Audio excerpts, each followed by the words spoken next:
Welcome to the No BS Spiritual Book Club's live streaming interview series, where leading new thought teachers, speakers, and authors share the intimate stories behind the 10 best spiritual books that inspired them the most on their spiritual journey. From well-known classics to hidden gems you might never have heard of, the No BS Spiritual Book Club saves you time and money by sharing reliable recommendations from those who've walked the path before you.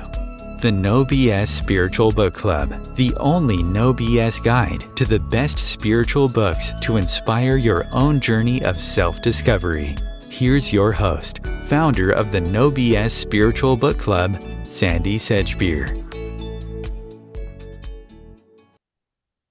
Hello and welcome. Joining me today to share the 10 best spiritual books that inspired her life journey is author, speaker, power traits coach, Beatles fan, and mystery book lover, Mariaemma Willis, who has two major passions in her life. The first is coaching children and their families to understand and appreciate their natural gifts and abilities. And the second is coaching adults to recuperate from negative growing up experiences that keep them from discovering their passions and their potentials. Mariaemma holds a BS in psychology, an MS in education, and California life teaching credentials for regular and special education. She was the director of a private learning center for children with learning disabilities before going into private practice. After 13 years of assessing and treating children and adults for learning dysfunctions, she knew she could no longer follow this erroneous and harmful model of education and began researching alternatives back in the 1970s. Definitely a woman who was ahead of her time. She's also the author of several books, including Midlife Crisis Begins in Kindergarten, Learning Doesn't Have to Hurt, and Discover Your Child's Learning Style, and the co-founder of Power Traits for Life and the Learning Success Institute, where parents and teachers learn to drop destructive labels such as dyslexic or ADHD and coach all kids for real learning success. A woman after my own heart. Mariaemma Willis, welcome. Thank you so much for having me. So from heartwarming stories and mystery books to psychology, philosophy, theology, spirituality, and personal growth, your tastes in literature run the gamut, don't they? Yes, they do. Yeah, So, well, for fun, it's mysteries. That's my fun. yeah. So I have to assume then that distilling your list down to 10 was quite a challenge. When you first asked me a couple months ago, I wanted to do it. I thought, oh my gosh, how am I going to do this? And so for a few weeks, I just kept thinking about it. Then I started pulling books off the shelves in every room of my house practically. And I sat with them and they were like surrounding me while I was doing things. And then I would say, oh no, I just thought of another one. I'd pull that. And so I don't know, there were like 30 books or something. And it was just like intuition of, this one has to go, this one has to stay, this one. It was hard, even up to the last minute when I was writing the descriptions. Yeah, it is a cruel task, isn't it? And I get people writing to me after their lists have been published and saying, oh, I've just thought of another one. Can I change one? Yes. So do you recall the first spiritual book that really, really kind of, lit up your life? Oh my gosh. I would have to say it would be something by a priest named Henri Nouwen or Nouwen, depending on how you pronounce it. His books are just beautiful, about all kinds of topics, but mostly about knowing yourself and your soul and who you really are. And I didn't put him on the list because again, there are just so many books, but I think that would probably be the first, and that would be many, many years ago. So is that the one that is on your list? Because you've got one of You know, his. do I have one by him? I don't You even do have one remember. by him. Oh, It is, yes, I do. It's the, yes, it's, it's Our Greatest Gift, a Our meditation Greatest on dying and Gift. caring. See what I mean? I have so many books that I didn't even remember that. Yes, that was an amazing book. He's had it for a long time. In fact, it's been on my shelf for a long time, and I didn't realize I even had it. And I Well, ordered it for a book club, and then later I thought, "I've had this on my shelf." I've read many books by him, but for some reason didn't read this one, and I read this one just last year. well, we'll get into that one a little bit deeper as Yeah, we go along. yeah. One of the things that I wanted to ask you is, do you know, I've forgotten what I wanted to ask you. That happens. Oh, I know. Is the list that you gave me, Mhm. I've got it in the order. We're gonna address it in the order that you gave me. Is it a chronological? It's not in the order that It's you read not them? really no, it's No. not really chronological. I could Mm. really pick any one of them. A Again, I just like, I look at this was the very best one, and then I look at no, this is the very best one, and I really can't decide. Okay. All right. Well, let's get to the first book on your list. Mhm. This One Wild and Precious Life: The Path to Connection in a Fractured World by Sarah Wilson. This was just published a few years ago in 2020. So the very recent book and a read. I can't even describe this book. People just have to read it. But the fact that, you know, the what do I want to say about this? Our big question here is, does this choice enlarge or diminish? And just to use that as a measure for everything. This woman is the most amazing woman and person I've ever read about. She took, like, basically a small tote bag with the only clothes she was taking with her and went hiking, like, for years at a time, just to all these amazing places. The connection with nature that brings back to herself. It's just amazing, and she connects it with literature and science and, of course, all kinds of amazing people. Um, she is so I wanna say educated, or I don't know, she knows everything. Um, she did just these amazing things, and one of the things that really, really, made impression on me is that at some point, her company was very big, and they had to do something to go to the next level, and she didn't wanna do any of those things because they were all like nobody would be taking it on in the way she meant it to be passed on. So she Mm. didn't want to sell her company. She finally decided, I'm not selling it. She had the brilliant idea of just selling parts, selling her recipe, selling this, selling that, but not her company name, the company itself. Well, that inspired me and my business partner to do the same thing with ours. And I mean, we had been thinking about what to do. And when we read that, I was like, oh my gosh, that's the answer. And it sounds like such a business thing that it's, that's about business, not spirituality, but it's not. It's about everything. It's about what you Mm. value, your priorities, and how you want to pass on something very important to you that you want people to learn from.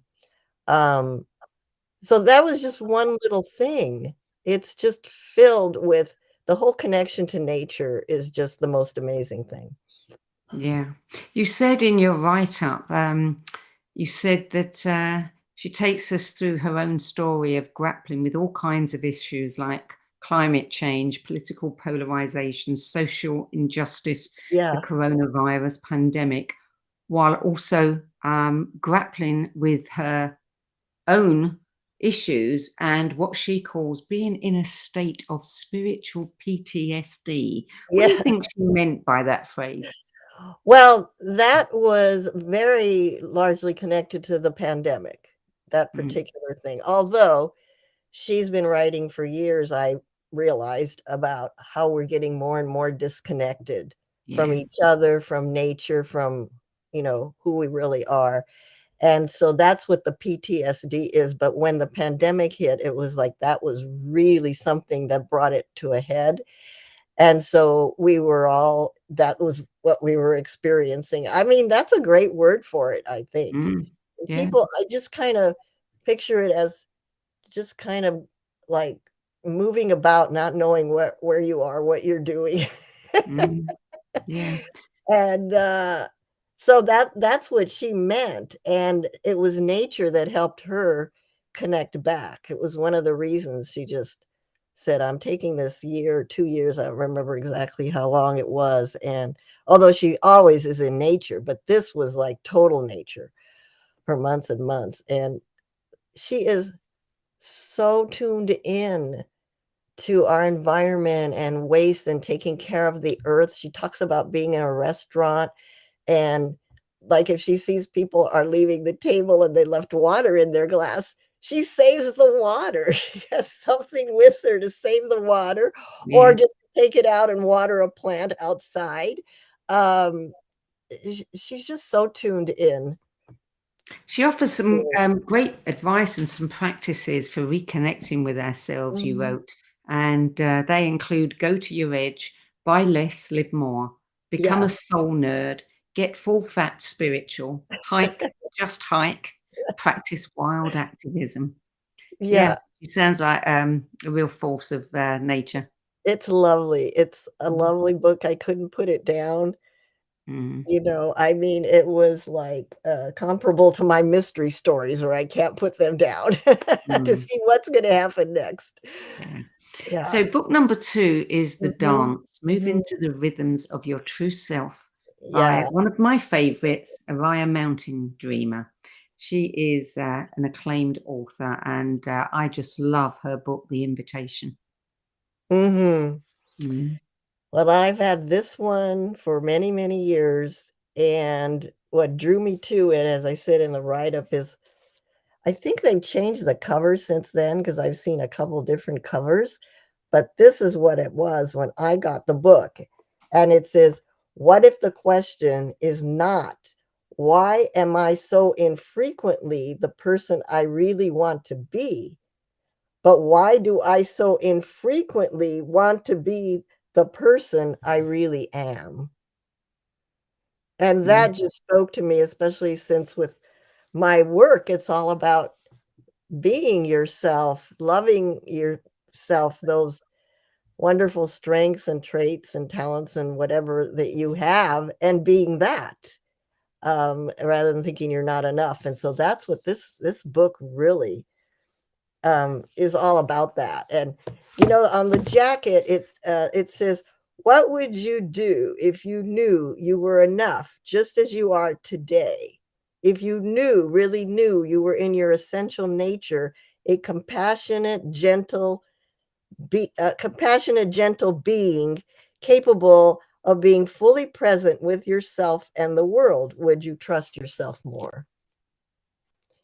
And that's really what the whole book is about. And the dance yeah. meaning how you interact with yourself, with others to be that compassionate, gentle human. Yeah, she truly is one of those special people, who writes something that just cuts straight through to your heart and you feel it. I contacted her. I invited her to be on this, Ah, but she is basically in retreat now. She doesn't want to have a public life anymore. She was very, ah, very sweet, but that book, The Invitation, made a huge impression on me. yeah. Mm, She's very private yeah. and yet in the book, at least in this book, she shares some very, intimate things about herself, Yes. which is helpful for people because they are, common emotions and feelings and circumstances that can happen to people, but those examples help even more to make the Yeah. point. And then another question she asks is, how would you plan your day if you really knew you belonged to God? If you believed you were an embodiment of the sacred mystery, surrounded and held by the beloved? I mean, you could think about that could be a meditation for, I don't know, the rest of your life or something. It's Yeah. Yeah. Mm. pretty amazing. So book number 3 is Steering Mhm. by Starlight, The Science and Magic of Finding Your Destiny by Martha Beck. And this one was published in 2009. I think we're actually seeing it back to front. You're what? From this side, we're actually seeing it Oh, you are? back to Okay. front. Well, anyway, Yes. that's the Yes. book. Yeah. Martha Beck is one of my favorite authors as well. I've read other books of hers. And again, it really goes deep into thinking about who you are, finding your destiny, really just relaxing and being you. But Yeah. first we have to get rid of all the junk that's surrounding that, right? All that we are not. Yeah. She So she calls talks, she calls the self the stargazer. We yes, are stargazers. Mm. yeah. So we can find our star. I mean, that's the whole thing, our own North Star that guides us. Yeah. And she talks about dissolving 3 stages, dissolving all the old messages that keep you from going forward, then dreaming it, like visioning who you are about and what you are supposed to be doing in the world, and then daring to do it. So, Now, you had the paperback and the audio, and you said they were quite different experiences. oh my gosh, I got the book because I just love, I have to have a book that I can underline and stuff. But someone gave me the audio. I don't even remember how I got it. And it's so funny and so entertaining. I mean, she's very humorous if anybody that's ever heard her speak or read some of her books. And so of course the humor comes through in the books. But she reads the book herself in the audio. And she's hilarious. Mm. I mean, I loved listening to her. And I had it in my car. So whenever I went somewhere, and sometimes I was so engaged that I would stop on I would park so that I could keep listening because I didn't want to stop it at that point. Mm. Um, yeah, and one of the things she talks about is our reptilian brain that wants to take over, and it has you know, uh, it has a good role. It warns us and alerts us to danger and all of that, but if it's just with us all the time, it tells us everything is dangerous and we can't do anything. So she talks about, are we going to have the wizard or the lizard guiding us? Mm. Yeah. Yeah. Book number 4 is Book number Humankind, A mhm. Hopeful History by Rutger Bregman, and that was published in 2019. And you say you first heard about this on a news show. Yes. I don't remember, who it was. It might have been on NSNBC. Sometimes they have guests and, Mhm. authors. And I wrote the name of the book down because I thought it sounded pretty interesting, and I ordered it. And then it sat on my coffee table, and then I finally picked it up because I have so many books to read, right? Anyway, this is a super book. It's all about assuming goodness, that I mean, really all of these authors are saying the same thing in a little bit different way. We're made for connection, for compassion, for gentleness, for kindness.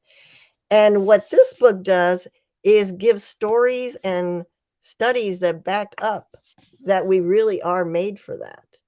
Whereas so many people in the world at large assumes that people are mostly bad. And this is about no, mostly good.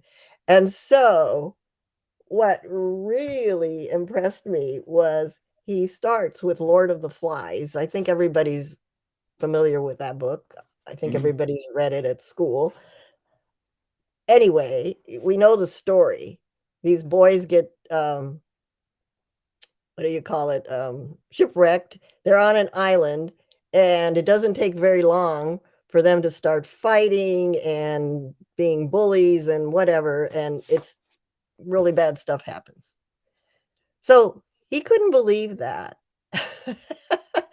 So this is just one of the stories that he, thought, I need to research more on this. He found actual boys that were shipwrecked and were on an island. And I don't remember now if it was for a year before they were found. It was a long time. They were boys from a private school, and they decided that they were going to have an adventure that day. Only the adventure turned into sort of a disaster, and they really were shipwrecked. And nobody knew where they were, where they had gone. And so, I mean, I'm just going to read from here, because by the time they were rescued, they were teenagers.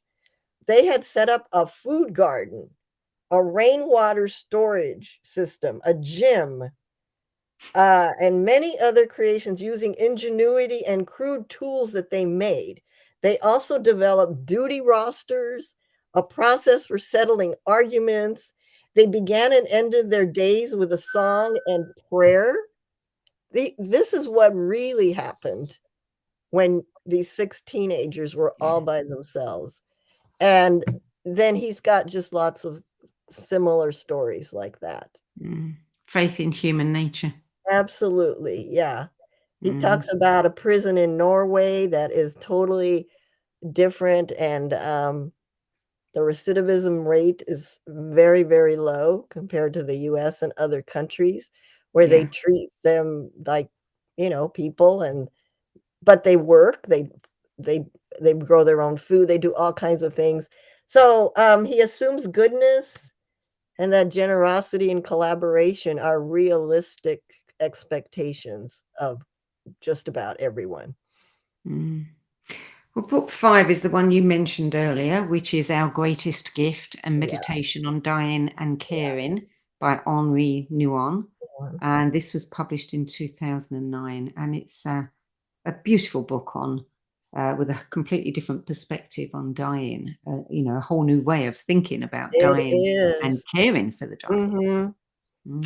So, and I mentioned here that my brother died last year, and 2 other people, my cousin and then a priest friend that was very close to us.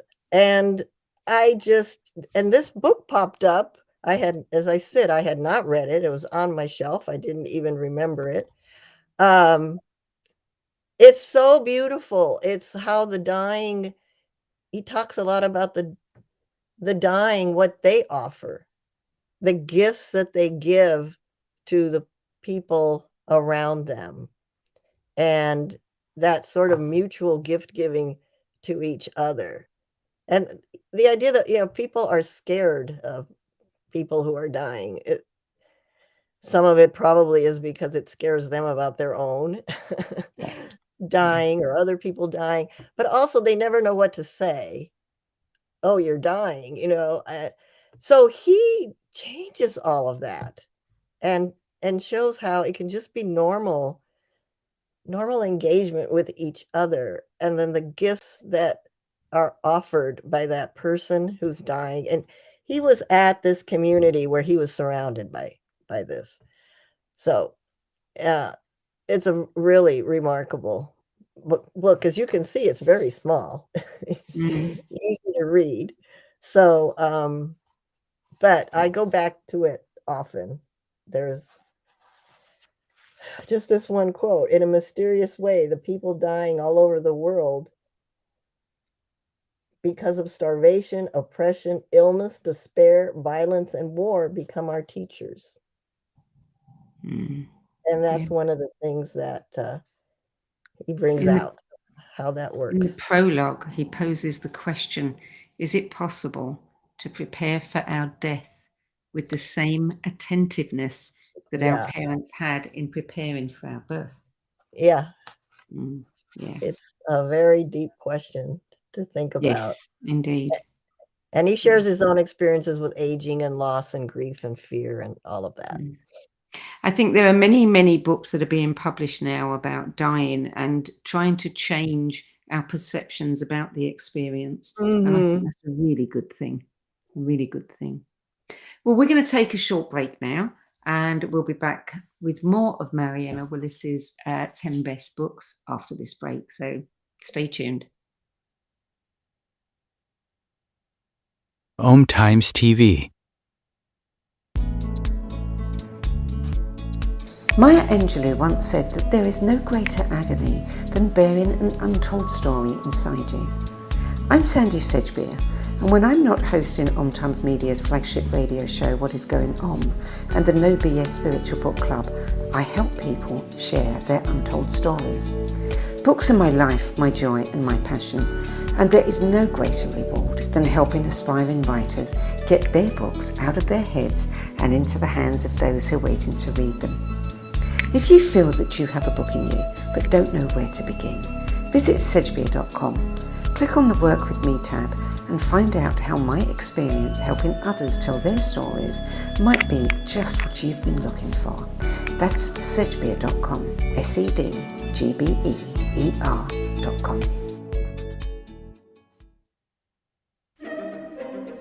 Imagine becoming a super influencer. Reinvent yourself, invest in your brand, and then manifest your success with a robust spheric approach. Om Times Media and Broadcasting offers a unique and multifaceted way to become the spiritual and conscious influencer you deserve to be by putting your message across our powerful platform with its proven record of integrity and excellence. Through our produced shows, Om Times offers the opportunity to become a social media TV personality, a radio show host, an Om Times magazine columnist, and a syndicated podcaster, all in one shot.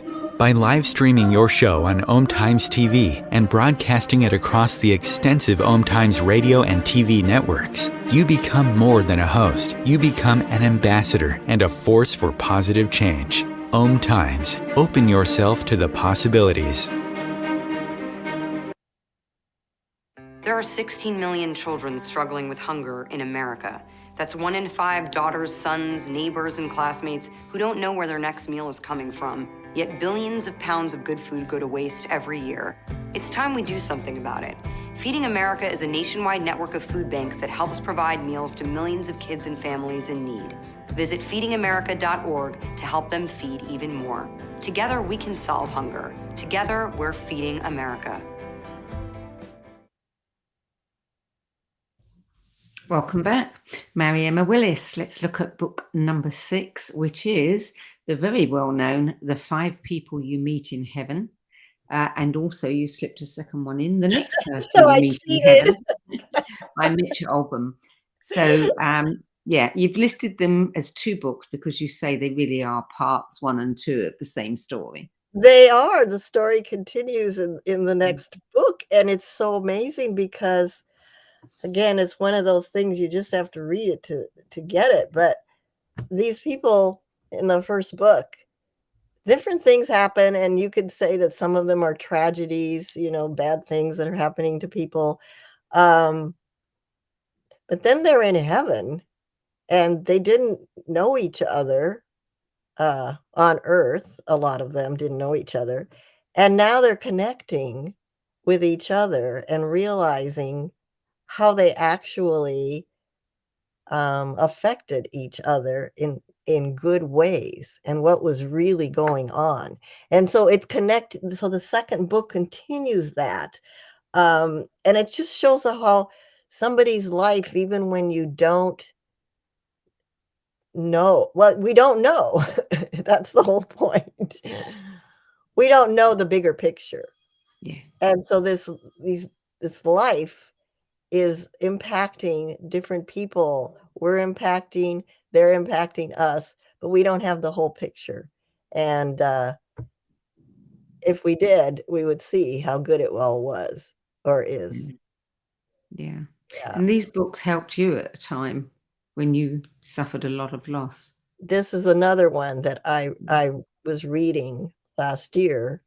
And it was, I mean, it was just like they were telling me, oh, look, the same thing is happening for these people. They're in heaven and they're seeing the whole picture of how everything is woven together and you don't have to worry about them. And it was all fine. So, Mm. yeah, they just Yeah. leave you with that sense of peace. Yeah. Yeah. Book number 7, Stumbling on Happiness by Harvard psychologist Daniel Todd Gilbert, published in 2006. This book is very different from anything else, but I just in a way it reminds me a little bit of Martha Beck's book of Steering by Starlight. In that he talks about, okay, so we just said about that reptilian brain, but the thing about a reptile is if there's danger, something happens right now, there's danger, and they go, and they run away or whatever they do. When it's over, it's over. It could be 10 minutes later. It's over. They're back to their normal whatever. And both Martha Beck and this guy bring out that it's not over for us, for humans, because we can keep thinking and thinking and thinking and see the future or project the future and all that. It's both a blessing and a curse that we can project the future, but one of the things we do is we play that thing over and over and over again that happened to us. And that's the whole worry cycle. And what if it happens again? And what happens if this and if that, instead of just letting it go? We're done. It happened. We're done. We're fine now. So that, yeah, he starts out by saying, and he's also very funny. I heard the audio on this one too before I bought the book because I needed the book to underline and all. But he's pretty funny on this and very entertaining to listen to. And he says that most psychologists, before they write a book, they've got the theme of the human is the only one that of all the animals that does blah blah blah. But so many of them have been disproved, like the only one that can use language or tools, etc. So he wasn't going to publish a book until he was sure he had the right phrase. And his phrase is, the human being is the only animal that thinks about the future. Mm. And that's what the blessing or the curse can be. So he really goes through a lot of studies and backing things up while being very humorous about it, and showing how we can misinterpret, like we can overestimate and underestimate. And we can be so disappointed when we think we can see, oh, it's going to be like this and we're going to have that and that. And then that doesn't happen. So he talks a lot about how to diffuse that. And yeah, it's a great book. Number 8 is The Happiness Project, or Why I Spent a Year Trying to Sing in the Morning, Clean My Closets, Fight Right, Read Aristotle, and Generally Have More Fun by Gretchen Rubin. Do you know published in Gretchen Rubin? 2009. Do you know her? No, I haven't read any of her work. Oh, yeah. I love this book. She is she explored for a whole year how you could be happier. And a lot of it is doing things that you really want to do, but you just never did them or don't find the time for them. So she takes you through all of that. It's month by month. So she picks a theme in each month to go through. And there's like, some of the themes are vitality, work, leisure, friendship. So for example, in leisure, really think about, what do you need in your downtime? What do you want for fun? And then pick a few and do them. Yeah. For relationships, what would you really like to do? Pick a few and do them. For those people who are very organized and want to chart and all of that, she even has that for you that you can download, and she shows you how she tracked it and all of that. And so it's a very fun book. It's very inspiring. And she really makes a connection between spirituality. She's really into that. So she makes a connection between spirituality and forming on purpose daily activities that are more spiritual for you. I mean, they might sound mundane, but really they help you overall with all of, your soul. Mm. Book number 9 is The Shack, Where Tragedy Confronts Eternity by William Paul Young. This was published in 2007. It was also made into a movie, wasn't it? Yes, it was. And I've seen the movie too. I don't have The Shack. I gave it to somebody, I think, and I don't remember to whom, and I didn't get it back, so I have to get another one. But that story is so vivid in my mind.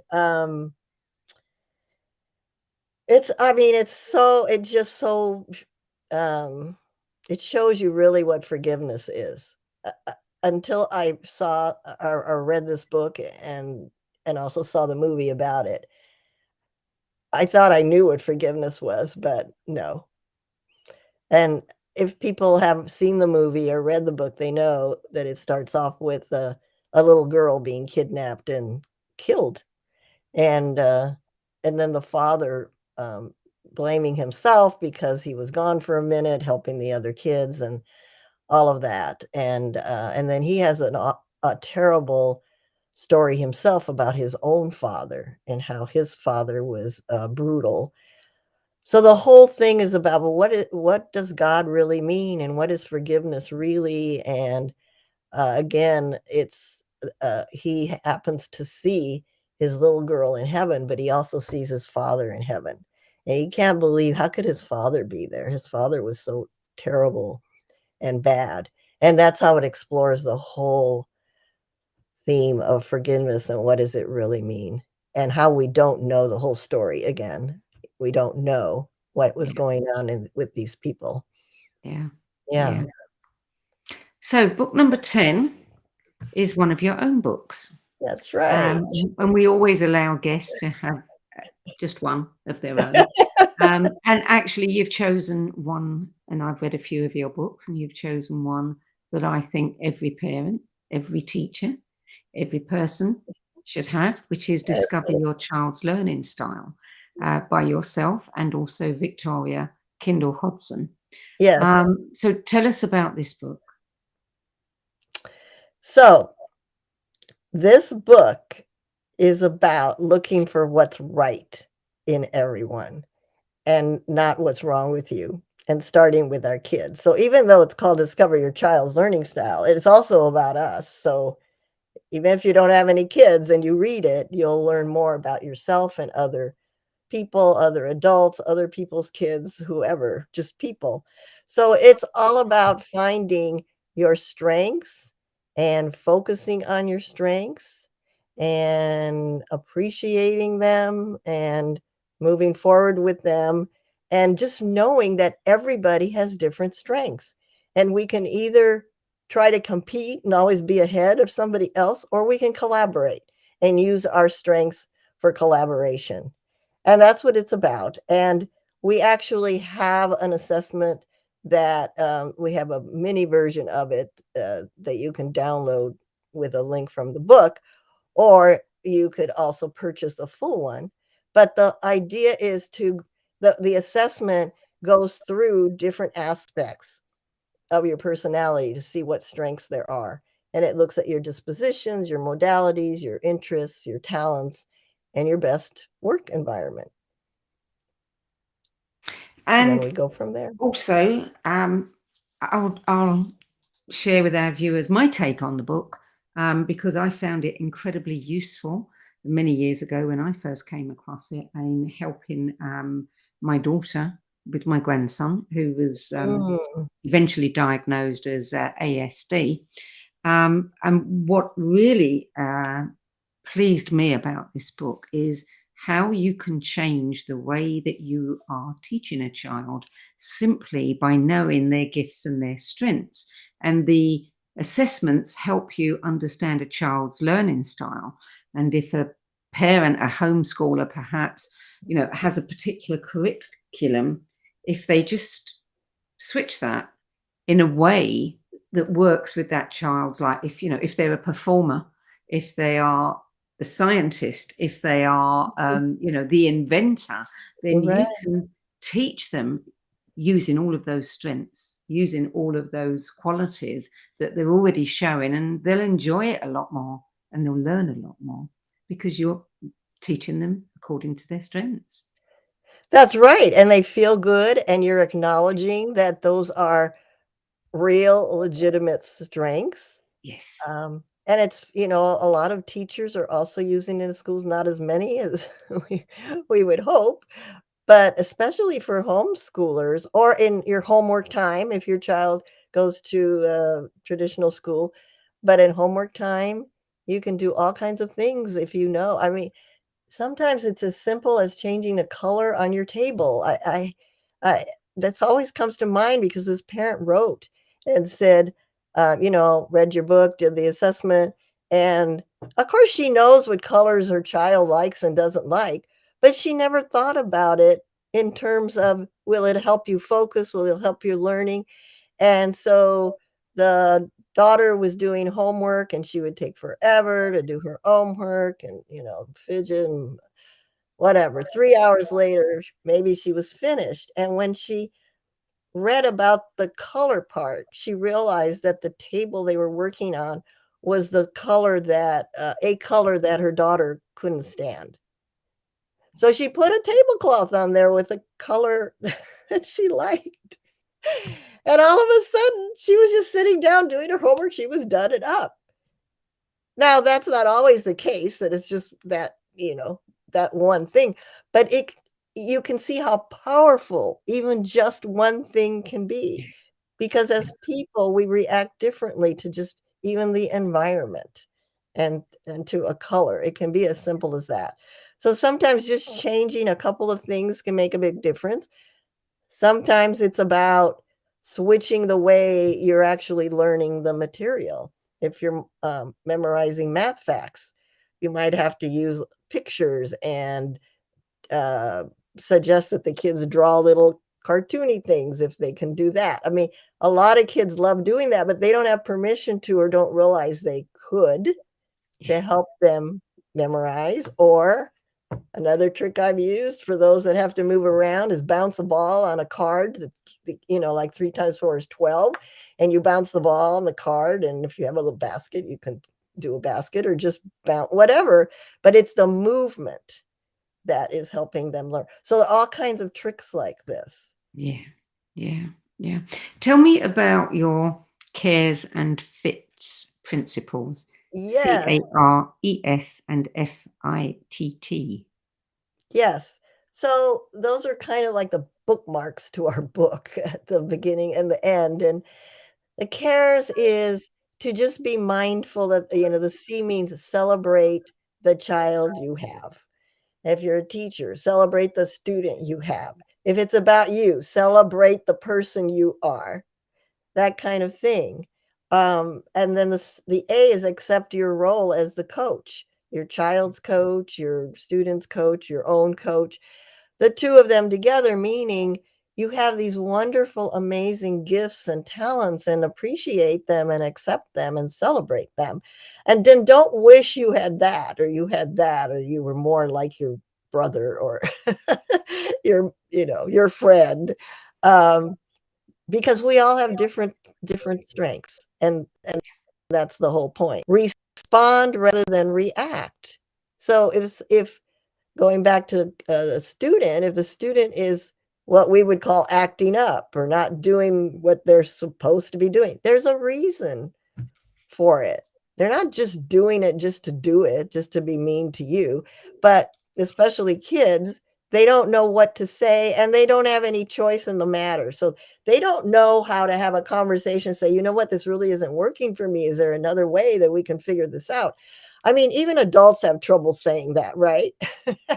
So imagine being a kid and you don't have any voice, really, especially about school. So instead of, sit down and stop moving around and whatever we say, that we would respond instead of react. I notice that every time you do math, you have trouble really sitting in that chair. What's going on? Let's talk about it. Maybe they just need one of those, what do you call it? Like the exercise balls, you know? Yeah, the Pilates balls or A lot something. of Yeah. classrooms now are doing that because some kids, Mm. just that little movement. It wouldn't be for me. It wouldn't be for other kids. And one of the things that sometimes you hear, especially from teachers, is, well, if I did it for one, I would have to do it for everybody. Well, first of all, so what? If it works for everybody, why not? But the thing really is, they don't all want that. If one kid needs headphones to block out the noise or to have a little music while they're working, other kids don't want it. They only want it if it's what they need and what works Yeah. for them. They might want to try it out, but right away it's like, oh no, I don't want that. So it's about meeting everybody's needs. So the E is expand your view of how learning takes place. It can be outside, it can be on the floor. I did all my homework on the floor. Nobody ever bothered me because I got all A's. But a lot of times, parents do, oh, you can't be on the floor, you have to be in a desk. Well, sometimes you have to stand up at a tall table. That works for some people. So expand your view of how learning takes place. And then S is stop using outside-in definitions of intelligence, like standardized tests and things like that, because we're very, very smart, but it can't all be assessed by an assessment. And IQ tests tell very little of the story, for Yeah. one. Yeah. So those are the cares, CARES. And then the FIT are focus on solutions, track success. The I, sorry. The F is focus on solutions. The I is identify goals. So the focus on solutions, again, let's work together. Let's figure this out. Instead of, now you have to do this because you didn't do that. Or let's figure this out. There's always a solution.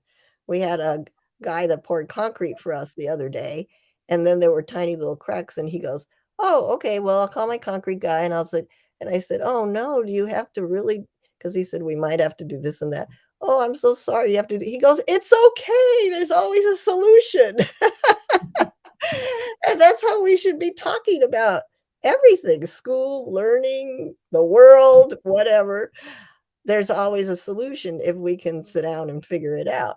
Identify the child's goals is the I. We have goals. You're supposed to be here in math and here and, and do this. And well, what are the child's goals? Something has to be relevant to your life. And there are some kids, especially of certain dispositions, that if they can't see a connection, why am I learning algebra? What does it have to do with anything or history or whatever? They can't get it because it's meaningless. It makes no sense. Just putting in the connection can be so helpful, and seeing what their goals are. Well, I want to be a vet. Oh, okay. Well, this is how math would help you with that. And maybe you don't want to do math right now, but you'll need it for blah, blah, blah. T is take the pressure off when needed. When we're working with homeschoolers, for example, we can say, because we're a lot freer, you're not ready to read yet. Let's wait. You don't have to read this year. I've done this so many times. And usually in just a couple months, the kids want to read and they ask to read. Or whatever the subject is. It doesn't have to be reading. So you take the pressure off, they relax, you let them thrive in their own strengths, talents, interests, and then they're like, oh, if I can do this, I can probably do that. And then the other T, the last T for FIT, is track successes rather than failures. This one's so important. First of all, failures can be looked at in different ways. Like we all know the story of Thomas Edison, what is it, 10,000 experiments. And somebody said, how can you keep doing this? You keep failing. He goes, I'm not failing. I'm just finding another way that doesn't do this. So I'm close. So, but tracking success is, hey, today you got one more than yesterday. Or teaching themselves, students, to track their own successes. And it could be in anything. It could be in, doing yoga or gardening or cleaning the garage or whatever. But then you grow up. If we do this with students when they're young, they grow up with that mindset.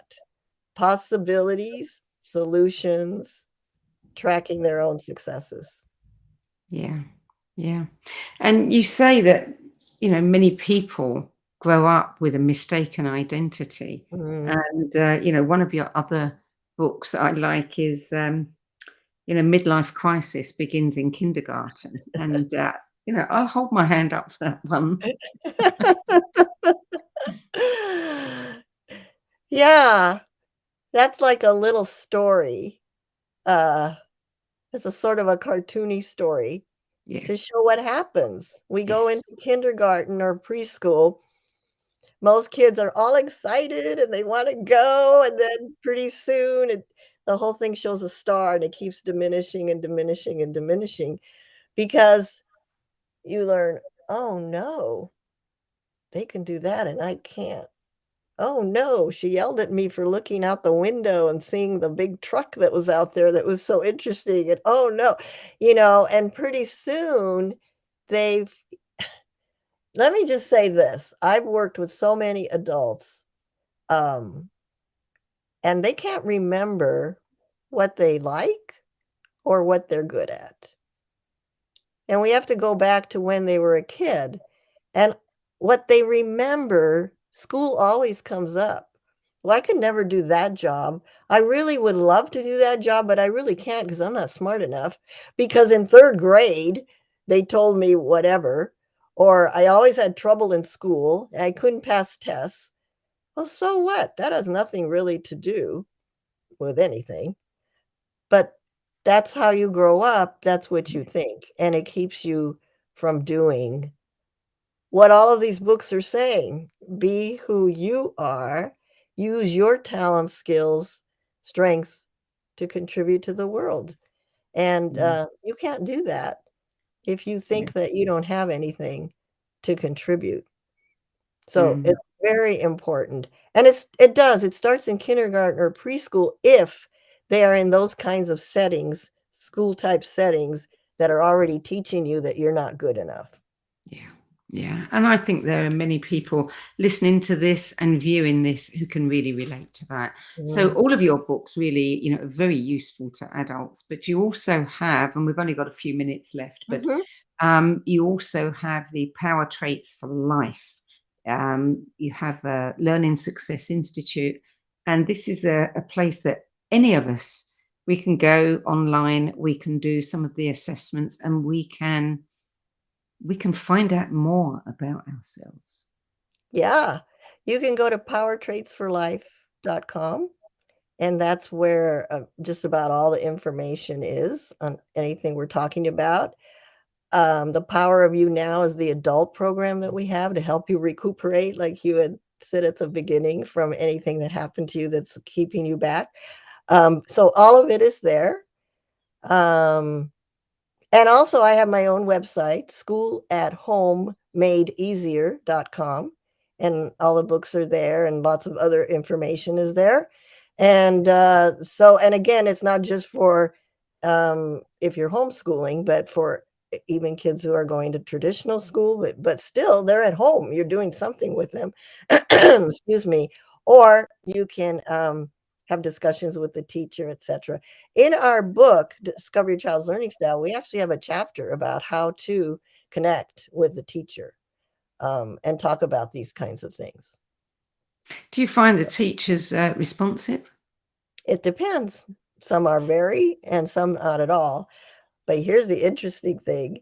Even if just one person, I've had kids where the families come for a consultation, and I'll go over their self-portrait, that's the name of our assessment, and say, oh my gosh, you're so high in inventing.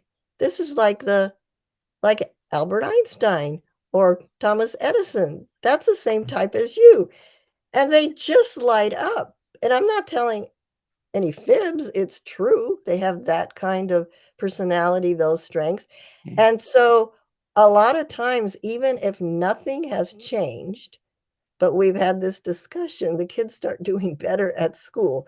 Because I also tell them that, your teachers are doing the best they can, but they don't know about some of this information. So let's give you some tricks. So when you're there and this happens and you're starting to feel a little bad or whatever, see if you can do this. So we come up with strategies for them. And so they feel so good already just from that little bit that some things change for them just like that. I mean, it's so important, isn't it? Because, you can crush them for life. Yes, absolutely. Yeah. Mariaemma Willis, thank you so much for adding your 10 best list to the No BS Spiritual Book Club's library of recommendations. You're very welcome. I'm honored to be in your group. Thank you so much. And thank you too for all the wonderful work that you're doing with our children. They so desperately need it. You're welcome. And thank you. Thank you. So for more information about Mariaemma Willis's work, courses, mentoring and retreats, you can visit 3 websites: powertraitsforlife.com, a selfportraitonline.com, and schoolatomeMadeEasier.com. That's it for this week.